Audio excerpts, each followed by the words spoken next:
Hi guys, it's Chama Kalbi, the Blinding Beauty, and this story is a very touching one. This story is about a girl named Anita. So Anita came from a very poor background. Her family is that family that as children they work their father work out on them and never look for them. So 6 children raised by a single mom. She's the first. They had the father left them before she even finished primary school, so she doesn't have she doesn't know what it feels like to have a father figure in her life. Her mom struggling because it's not like they were wealthy before. They were just okay. They were going to school. The man left and the woman couldn't continue because the man made sure she never worked. So now she was stranded. She couldn't send her kids to school. And so these people just stopped school. Anita, seeing all that happened, wanted to support her mom so much. So she started to go out. Between 13 and 15, Anita started going for auditions, kids auditions, and she's a very pretty girl. At 15, she was getting a lot of jobs. She was doing ushering job at 15. She was young, but she didn't care. Back then, I'm talking 2006, 7, 8, they were paying 20k, 10k for ushering jobs. And then that was when money still had value. So she would come home and her mother would start shouting, "How old are you? You're 15. You're already becoming a prostitute." She would shout on her, "Anita, I'll never touch your money. These are the things I prayed not to happen to my children. How is my child becoming a prostitute?" The first time she heard the word prostitute was from her mother. Her mother's mouth. You've given that child enough reason to actually do the prostitution anyway. But Anita wasn't bothered. Like, it was painful. She would cry, but she would still go out because she's trying to help this woman. She watched this woman struggle. She's watching her younger one struggle. They barely eat, but this woman was refusing to touch the money. So she will hide money, all of those things. She'll have to be sneaking into the house, give them food for them to eat and clean their mouth before their mother will catch them. Or if the mother strolls out to go and see what she can do, she will come home. So Anita couldn't even really sleep at home, not because the mom was chasing her, but because the detrimental words, the castigation from her mother was breaking her and making her become who she didn't want to be. So she would squat with people, sleep over in churches, just funny things like that. But she was so business oriented from a young age that when she hears about auditions, that she knows that maybe the friends she met while auditioning did not hear about it, she would send them on those auditions while she's going herself. If they pick any of them, they call her 30%. And she was doing that. So the girl was moving. She was moving. Next thing, she entered runway. She was moving. She was just moving. And she was doing well.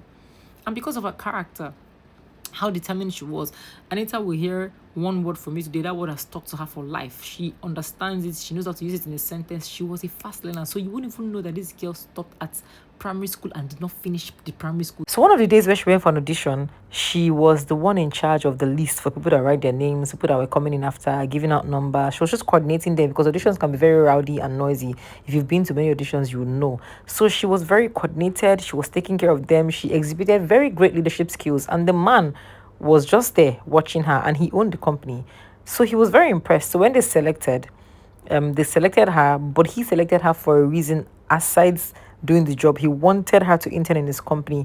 And so when he made her the offer, she's like, "I want to work for you, but I don't want to be underproductive because I did not go to school and I don't have any experience." The man was like, "Yes, why it's an intern job. We'll teach you what to do. I know you're waiting to enter uni, so it's fine." She's like, "No, I didn't do secondary school. I stopped at primary school." And the man was confused. And she said for the first time, she felt led to tell this man her story. That's the first person she's telling her entire story. Her friends, nobody knows anything about her because of how traumatic her life has been. She's been very private.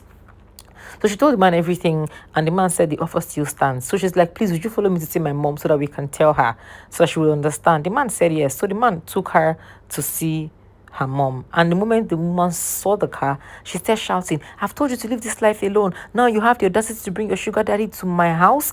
You look at the kind of car. Where did you see this kind of person?" All of those kind of things. And before the girl could even come down or explain to the mother, the woman had lost it. "Stop this prostitution life you're doing. Stop this dangerous lifestyle you're living. I'm not interested." The man now understood everything she explained to him, and he just felt the need to help her the more. Ever seen like videos of where somebody, not even a governor, just a regular person, even like Nollywood movies where you see somebody drives into the village with a car? Everybody will start shouting as if they've never seen a car before. Talk more of it, maybe an SUV that is one of the newest models. So like, where did you find this kind of person? Yada yada yada. And what she thought was going to help to settle or resolve the situation and explain to you skyrocketed everything for her. So she was losing her mind. The man rented her a place, gave her a job in his company, and still let her be doing her modeling and told her that she can go to school if she still wants to go to school. So, you know, all these things where you now go to lesson, you now do GC and all of those things from outside. And Anita entered university, finished, graduated. Like, you know, when somebody's doing something for you and they see your result and they're proud. She made the man so proud, made herself so proud. And she was very happy. Now, in all this, we're talking about 10 years plus down the line. Her mother is still not accepting her money. These people are still living from hand to mouth. She's still sneaking up on her. So one day, she's in her 20s now, mid-20s. She calls her mom. Like, she goes to see her mom.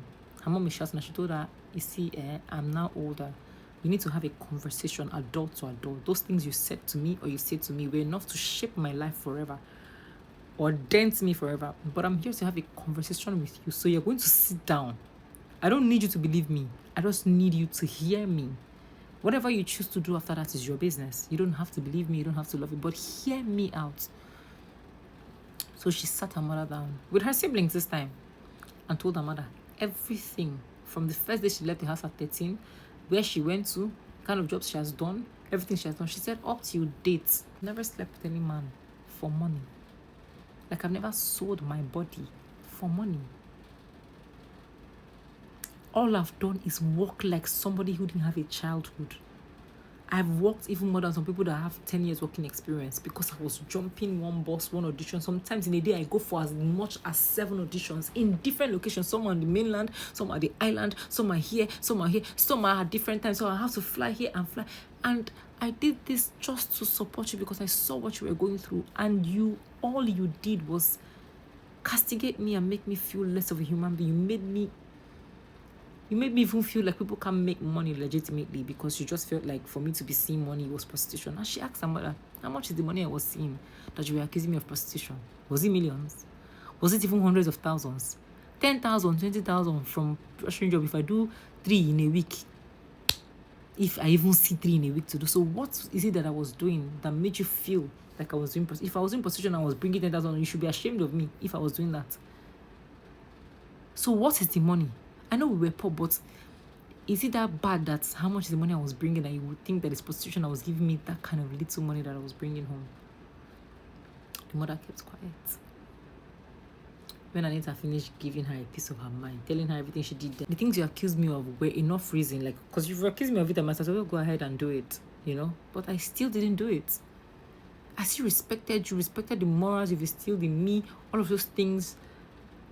And I'm just trying to make money to help you. For 10 years plus, you rejected my money. My siblings did not go to school. I'm watching them suffer. When I was bringing money to even at least for them to go to public school, just to not have the life I had, you deprived them of it because you were not willing to even listen to me or hear what I had to say or what I was doing. You were the first person to call me a prostitute. You were the first person to even make me know that there was something like that when I was just entering puberty. You started to accuse me of that. What do I know? When she finished, she was crying and she went with her boss. Her boss is married, so the woman loved her as well because the boss told the woman. So the woman, you know that when the family accepts you, went with her boss and his wife, and she was like, the first time I came with only him. You accused him of being my sugar daddy. This is his wife. This man has 3 children. So just in case you were feeling or you're thinking that I'm still renting somebody or I'm disguising or pretending I'm coming with my sugar daddy, this is his wife. She knows my story. The woman, you know when they say, when shame wants to, as if they should open the ground, you should fall inside and die. The woman's heart was breaking. Like they had the near-death scare that day because the woman nearly lost her life because heartbreak is actually as bad as like your chest is literally pinning you. Heartbreak is not just, you feel physical pain sometimes when your heart is broken. And so the woman was having all her emotions. She wept. She begged. She apologized. There's nothing she didn't say. And she said she can never undo the past or anything she has said, but that she didn't know what to say. It was fear and all these things. And the fact that they're not used to that life, that was making her say the things she was saying. Trust Anita. Anita already forgave her even before she came there because she's like, if I did not forgive you, I won't come back to look for you. I'd have just moved on with my life. The kids came, started to cry, started to beg their sister because now they know better. You know, I mean, some are still teenagers, but they know better. And, you know, they settled, they made up. Anita now told them, I'm doing well. I have an apartment that's this my Oga and his wife have rented for me. And I would like people to come out of where you are. Come and live with me, you know, because I have a house. And when he was renting that house, he rented it because he knew I had a family that was large. So if they ever wanted to come around, they will come. I have a steady job, like a 9 to 5. And he gave me a job and a position that doesn't let me stop my hustle. So I still go for my auditions. I still do my runway modeling. I still do my commercial modeling. But right now, my guy is paying me a very good salary. He gave me a house. He gave me a car. And I'm just here and you are suffering. So her boss's wife pitched in, told them how good of a child she has been, that she even comes to the house. Sometimes they don't allow her go home because she's living alone, so they let her sleep over. You know, that she's always uncomfortable because she feels like she's, you know what I mean. But they're like, no, you're not disturbing me, you're not, just stay. Because his 3 kids are studying abroad. The mother says she cannot forgive herself till tomorrow, that she doesn't know what she has done. But it is sad. Anyway, long and short, they move into Anita's house. The ones who wanted to go back to school stayed to go to school. The ones who wanted to follow her and be doing the modeling, she told them, you will do it on one condition, you will go to school. None of you here, I don't care how old you think you are, even if you are 21 and you have to go back to secondary school, you will go and do it. Whatever you have to do, you will do. But everybody that is after me will go to school. My story cannot be like your story. Her boss's wife asked the woman if she wanted to do anything, like maybe own a store or something. She said she won't mind, that she doesn't want the bulk of the work to be on Anita because Anita did not really have a childhood. She's been an adult, the other kids, right from when she was 6+. So that anything she can do to relieve her of the burden of taking care of the school fees and anything, she doesn't mind. The woman said, okay, she'll open her a supermarket so she can be selling stuff. But as for the education of these other children, that Anita will not be the one paying it anymore. That she didn't want to initially engage because she knows her husband would have wanted to do it. But she also wanted to see how responsible Anita is, even though she already knew she's going to take care of their education, the 5 of them, from now till they finish uni, even if they want to do masters. Of course, she's like, I've not even discussed this with my husband, but I already know is what he wants to do. So I'm taking it upon myself because he has done some things for Anita. Let this be my contribution. I know he will support me, so just see it as it's me and my husband are doing this. And that's how their lives changed. I mean, their lives would have changed since if the mother was open enough to, hear before you make any rash decision. What does that tell you? You cannot function in what you do not know. Poverty is of the mind. Anita was never poor in the mind. She just never wanted to be where she was. And she made it. The rest didn't know. And even when they saw it, because they were not used to it, they rejected it. Or rather, she rejected it. Because in all honesty, it was right there in their faces. Or in her face. But she couldn't accept it. Because if you cannot... What's that thing we say in church? You cannot feature in a future you have not pictured. Get it? You cannot feature in a future you have not pictured. So if you cannot see yourself there, or you cannot see yourself having that thing, or owning that thing, or functioning in that way, you can't have it. Because your mind cannot grasp it. It cannot. Your mind can't grasp it. That's the only word. And that was Anita's mother's case. But it was from trauma. So sometimes you have to not let your trauma get the best of you. It might not be easy. In fact, it's not easy. But you have to try. Especially when somebody is willing to walk that journey with you and is willing to help you, which is what Anita was trying to do. Even her boss. But anyway, I'm just so glad that this story ended. The family came back together. Like, it ended well. Or rather, it's not ended again, but so far so good. And they are a family again. They're together. They're happy. And Anita is finally fulfilled. And she can finally take care of her mom. And her mom can rest. Again, another God is good. God is good. And anything is possible. Just open your mind. And you can have it. Just believe. Just believe. I'd like to know what you think about the story in the comment section. So let me know if you know anything similar to this, or if you've met people that have tried to cripple you with their words or their thoughts, you know. And kudos to Anita, her character. She stayed true to who she really was. Kudos to you, Anita. Well done. Well done. All right, guys. See you again. Bye.